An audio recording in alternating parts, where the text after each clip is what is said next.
So today we have a lecture on hydrated diseases in January.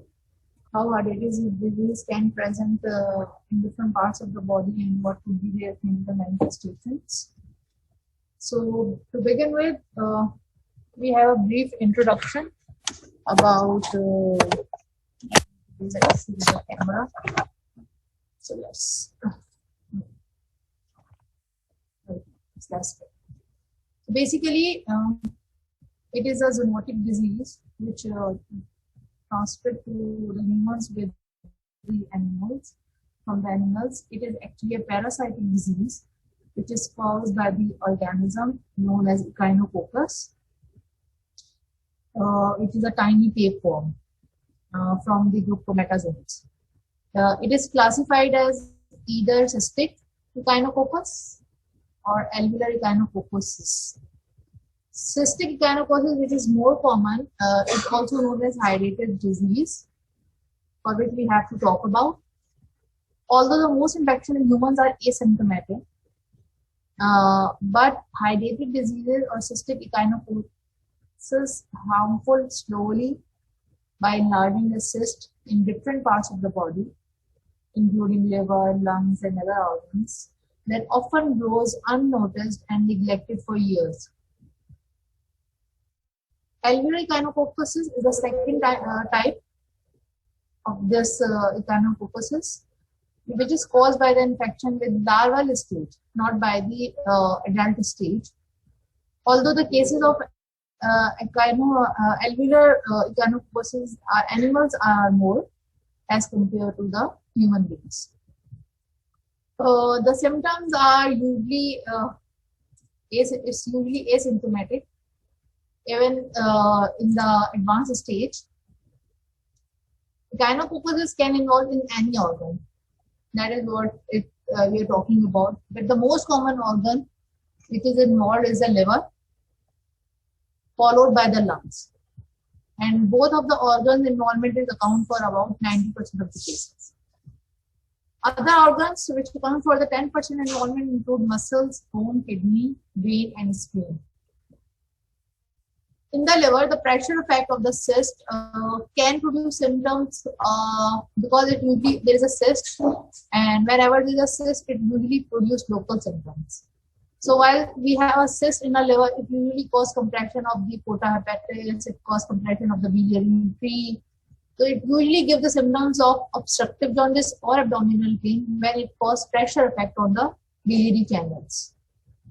The involvement of the lung can produce chronic cough, breathlessness when the cyst is getting large in size. If it is involving pleura, it may cause pleuritic chest pain. And in cases when the cyst ruptures or it forms a communication with the bronchioles or bronchus, and in that case, it can give a productive cough with hemoptysis. In the involvement, if the cyst is involving the brain, it usually causes space occupying lesion symptoms. It can cause headache, it can cause dizziness, decreased level of consciousness depending upon where the cyst is present. If it is present in the brain stem, it may cause decreased level of consciousness. That signifies a cerebral involvement. Specific neurological deficit may occur depending upon the location of the cyst. So usually it will, if it is involving the brain, it will usually give a focal symptoms, or even it can cause focal fits.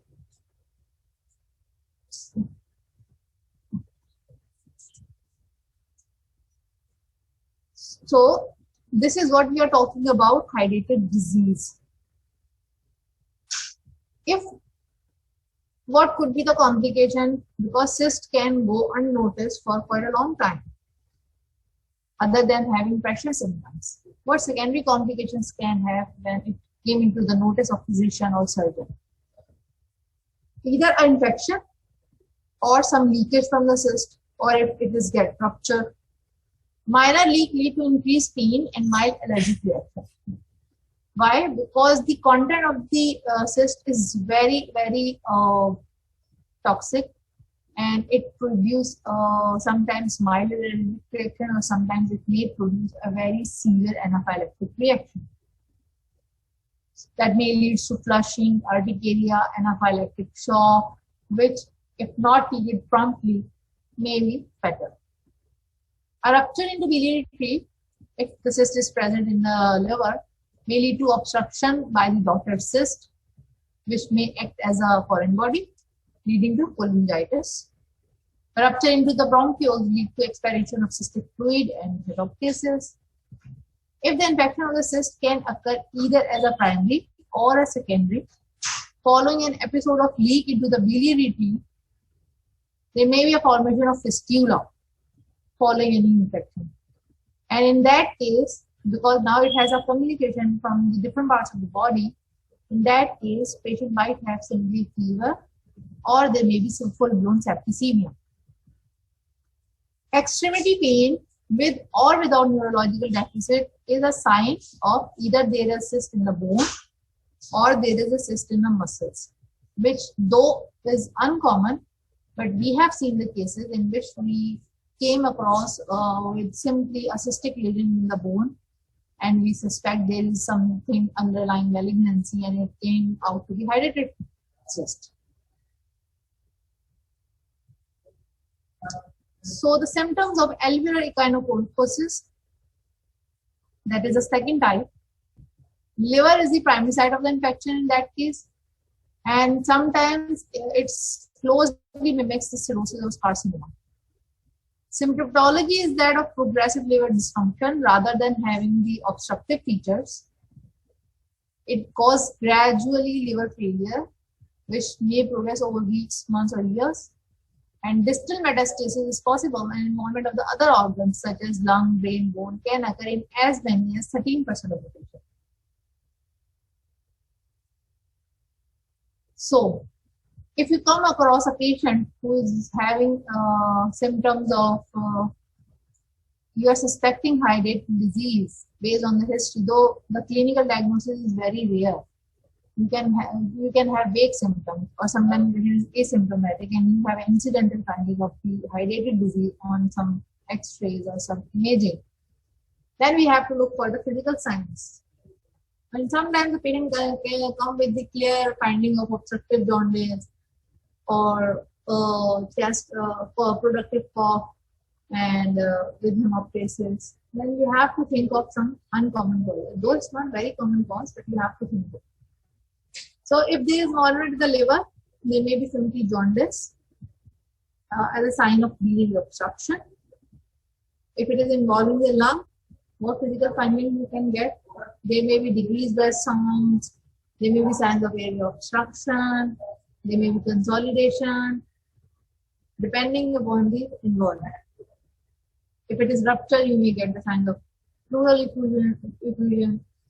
In abdomen, there may be abdominal tenderness, which is in case if the cyst get infected, hepatomegaly again, and splenomegaly can be the result of either splenic echinococcus, if there is a cyst in the spleen itself, or as a result of portal hypertension, which is caused by the gradual liver failure in the alveolar echinococcus, leading to splenomegaly. If the cyst is involving the muscles or the bone, what you will find on the examination, there may be simply bone tenderness on the affected side, and if the muscle is involved, you can simply get a lump or a palpable mass. And if the cyst is involving the eyes, you can get the finding of decreased visual acuity, blindness, because it is actually a space occupying lesion, and it usually gives the symptoms of exophthalmos, protruded eyeball, proptosis, what we call. Okay? That may be unilateral in most of the cases. Whenever you come across a unilateral exophthalmos, you have to think of. So how will you investigate? So the results of the routine laboratory blood work are usually non-specific because there isn't anything suggestive, highly suggestive of hydatid disease on the clinical laboratory testing.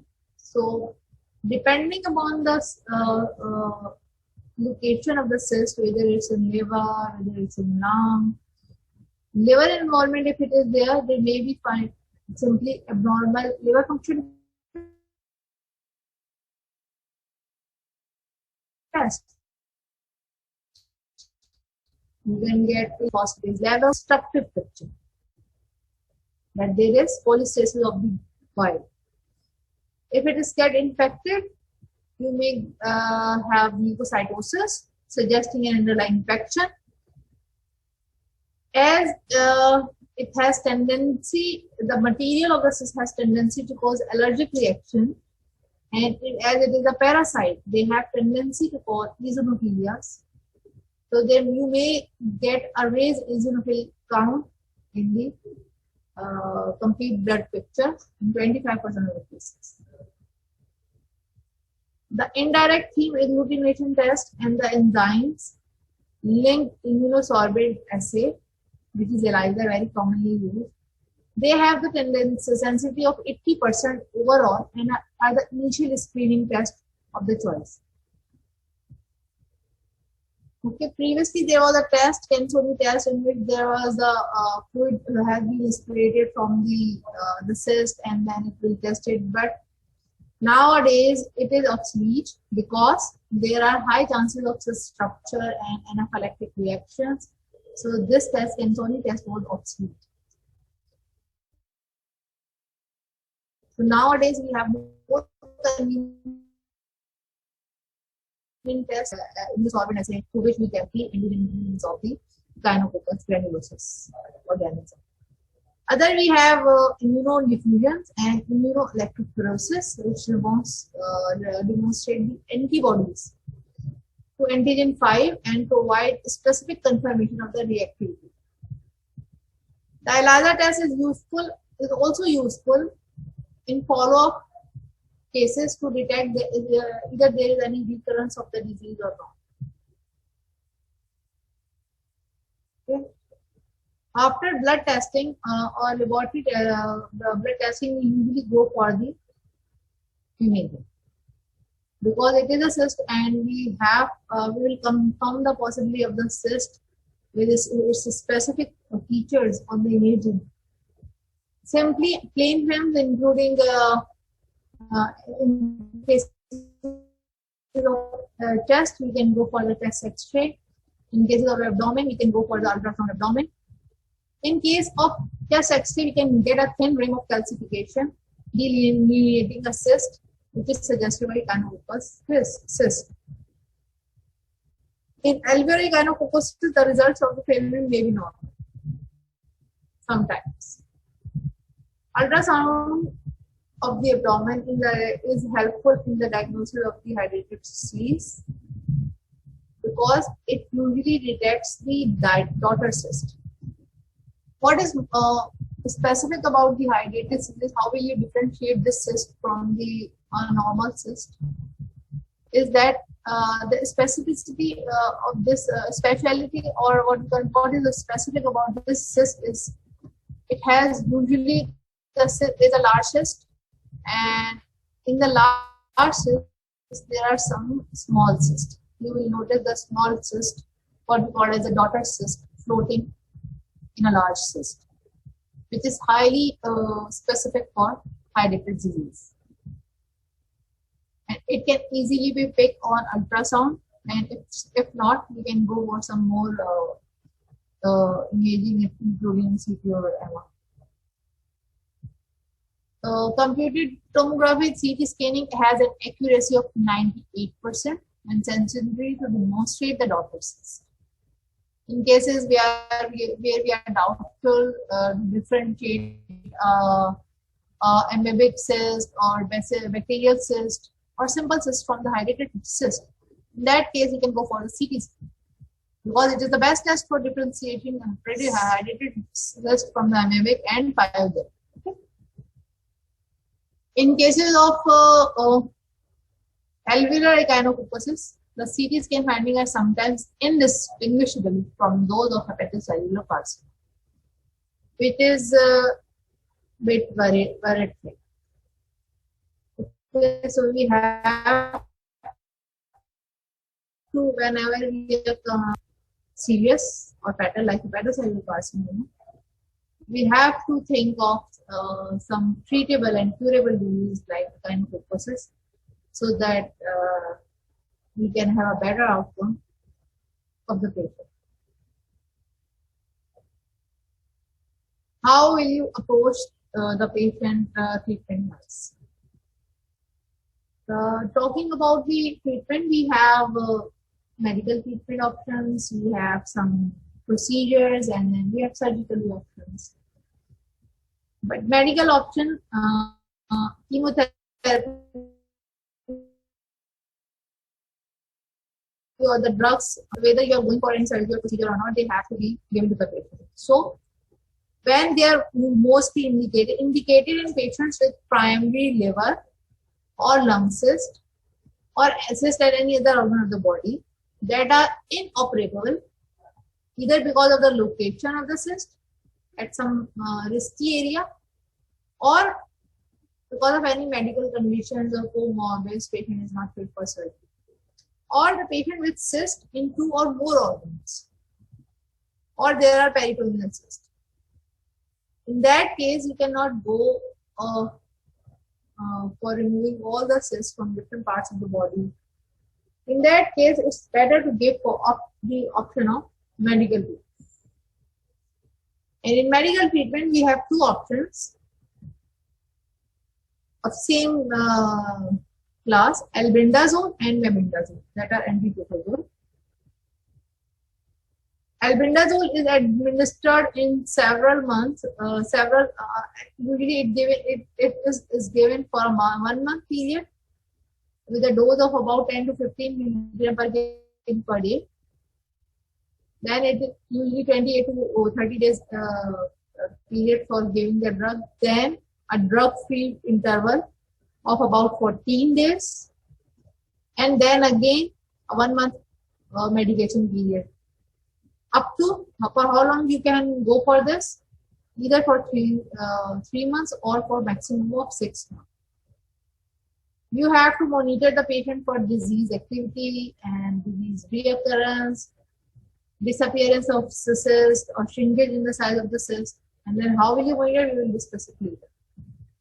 But we have to give a period of around 3 to 6 months with 1 month therapy with the drugs and 15 days or 14 days drug-free period in between.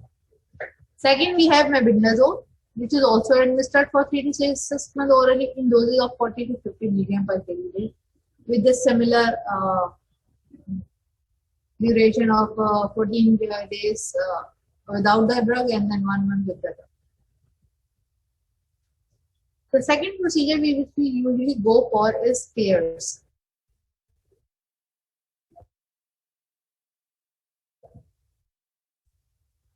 Spare is a very well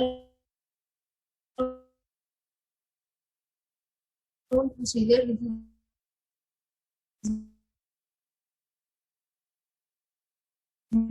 usually done for hydrolysis, which includes is actually a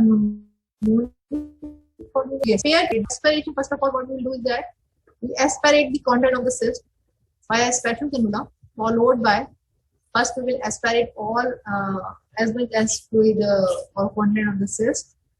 Then we inject a solicidal agent which kills the echinococcus daughter cyst or the active germs for at least 15 minutes. We leave it over there for 15 minutes, then we re-aspirate the cystic content. This is repeated until the cyst content is clear. The cyst is then filled with isotoperative treatment with either benzibidazole, albendazole, or mebendazole is mandatory. How? You have to start 4 days prior to the procedure. When you are planning for the care for any hydrated cyst, you have to give the mebendazole or albendazole at least 4 days prior to the procedure, and you have to continue it for 1 to 3 months after that procedure.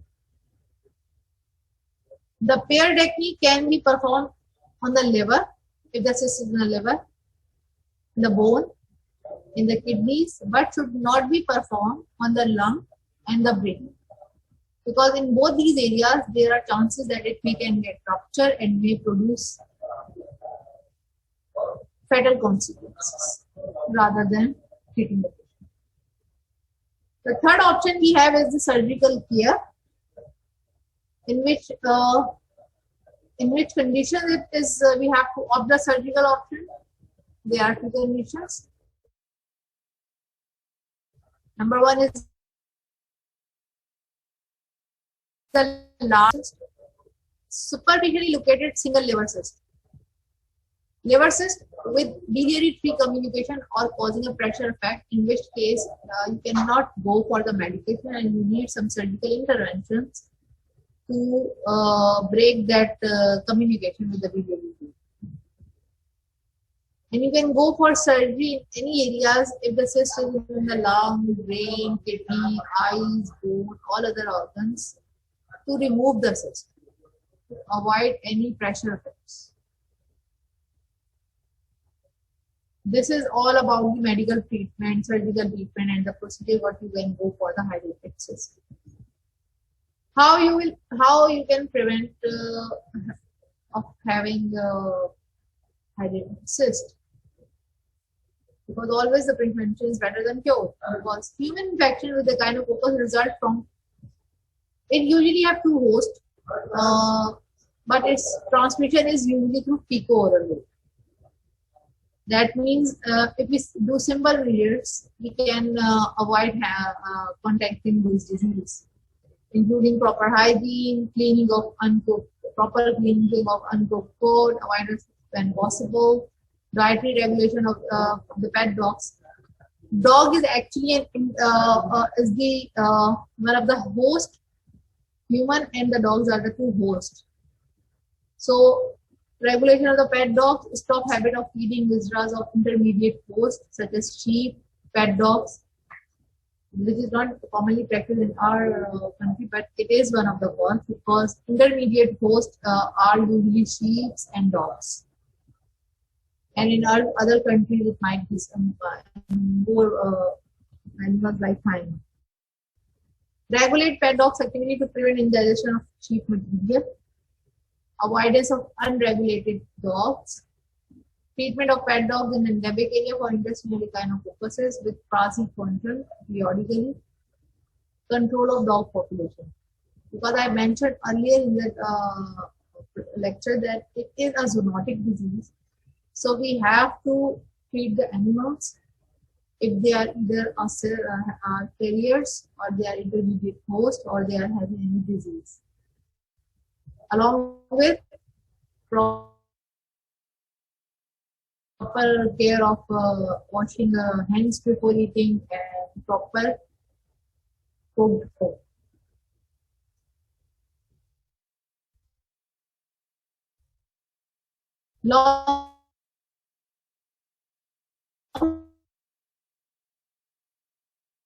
How will you monitor all the clinical symptoms?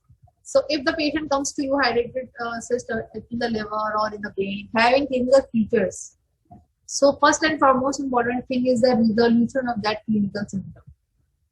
That will guide you about the disease activity. Other than that, to confirm it, we go for the UV blood test, again the ELISA, as I mentioned. And when we are giving the patient on treatment with albendazole or mebendazole drugs, we have to perform this test at 3 months, 6 months, 12 months, and then 24 months. To assess if it is resected or any aggravation of existing disease, if we are treating it with the medical drugs. Then we have imaging. In the imaging, we usually go for the simply for ultrasound, or if it is needed, we can go for CT, but ultrasound is more than enough.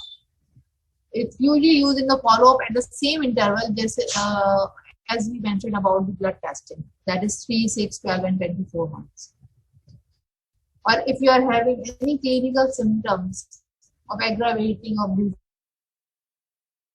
we can go for as clinical indication. Different parts of the body. Let me just make a recap of it so that we cannot miss anything important. So hydrated disease is a disease which is caused by the Echinococcus animal organism, which is a tiny tapeworm, and we usually call it that Echinococcus granulosus because it has some other types as well, like Echinococcus multifocus. So we have to be sure that it is called the Echinococcus granulosus. It is classified as cystic or alveolar. Cystic is the most common, but both are usually asymptomatic because they usually cause pressure symptoms by getting enlarged, by having enlarging the cyst size. So it is usually sometimes go unnoticed for years, until unless it may have any complications of cyst rupture, infection, or leak. Symptoms are usually not there until advanced disease. It may cause, the most common organ involved is the liver, followed by the lung and other extras. The symptoms usually in the liver or in any other body organ usually causes pressure symptoms of chronic cough, dyspnea, bright chest pain, and hopeless if the lungs are involved. If the brain is involved, it may cause headache, dizziness, focal fits, and decreased level of consciousness. Usually come into the notice when there are secondary complications or pressure symptoms. It may cause secondary complications either because of the infection or leakage, or because of the reaction due to leakage of the cystic material, which is very toxic and very allergic. While if we are talking about alveolar echinococcus, the presentation is slightly different in the sense it usually don't cause any pressure symptoms. Rather, it invade the liver structure, leading to progressive dysfunction of the liver over months and years, and present as a decompensated or compensated liver disease with the splenomegaly and portal hypertension. And sometimes even it usually doesn't manifest as simple cyst with daughter cyst, and that is the reason why it mimics with hepatocellular carcinoma. On examination, you can get, depending upon the site of the cyst or the organ organ involved, you can get jaundice. If the liver is involved, you can get the decreased breath sounds, cramps, or signs of pleural effusion in cases of lung. In abdomen, you can get simply abdominal tenderness, hepatomegaly, splenomegaly. And if the extremity is involved, it may cause bone involvement and the muscle involvement, leading to pelvic mass or pain. In eye, it usually causes proptosis because it's present in the space of occupying vision and may lead to decreased visual acuity or blindness. Lab may we have CBC, we can go get eosinophilia. They may be deranged liver function test. The diagnosis we usually go for the indirect indirect hemoglobination test or by immunodiffusion and immunoelectrophoresis. ELISA is also helpful to detect the recurrence or monitor. In imaging, we usually go for the plain X-ray to get a cyst or mass. And in ultrasound, we can easily differentiate. Sometimes it's easy to differentiate the cyst from the hydrated cyst from the normal cyst because it has daughter cyst. But if ultrasound is not helpful, then the diagnostic is CT scan. Treatment is medical treatment, then we have some procedures, and then we have surgical resection. Medical, we have antiprotozoal including albendazole and mebendazole. That is usually given for 3 to 6 months. In a way that it is given for a month, then 14 days drug-free period, and then again month, then 14 days drug-free period. So it's minimum 3 months and the maximum 6 months. Second procedure, we can go for the pear, which includes the puncture of that cyst, aspiration of the cyst material, followed by injection of a solicidal agent which kills the daughter cyst. Leave it over there for 15 minutes and kept repeating this procedure until the cyst content is clear, and then filled it with isotonic chloride, sodium chloride. But we have to cover the procedure with the antiprotozoal 4 days prior and up to 1 to 3 months post of the procedure. But the contraindication that pear is not usually done in cases if the cyst is in the lung or in the brain.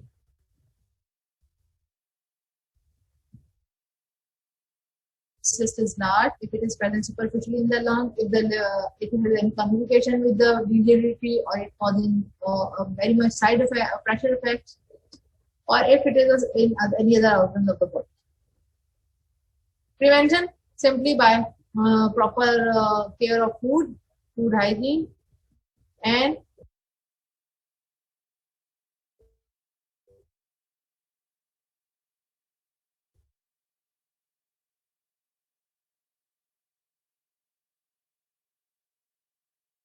regulating the pet dogs and their treatment if they are having monitoring. We will go for the blood test monitoring and imaging, which is usually done at 3, 6, 12, and 24 months for recurrence of any resected disease or aggravation of any existing disease.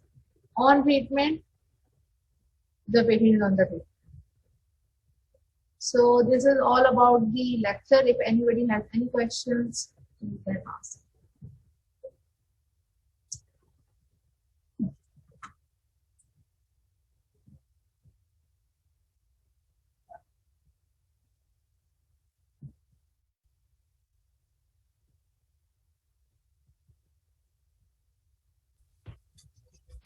Excuse me ma'am. जी ma'am, अस्सलाम वालेकुम।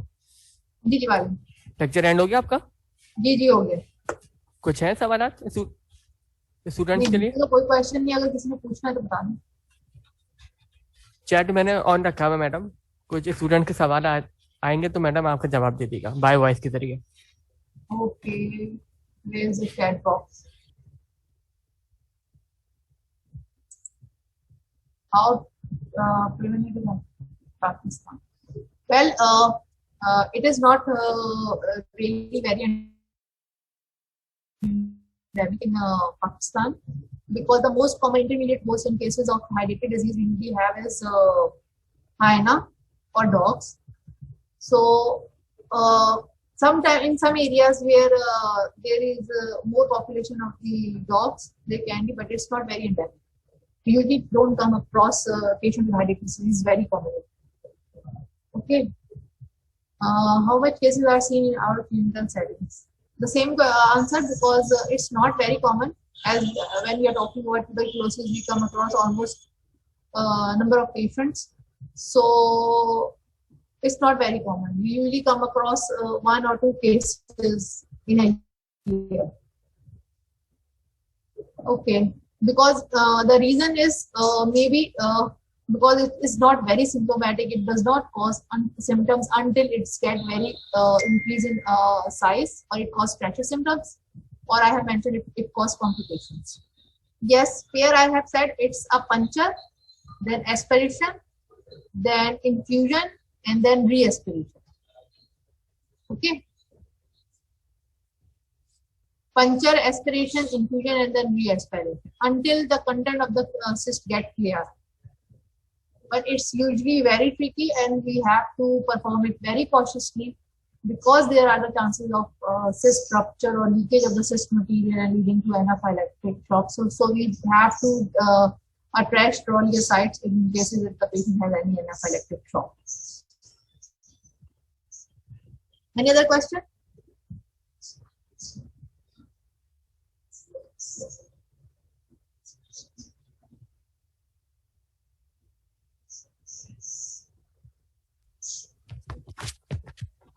Yes ma'am, lecture and कर दूं?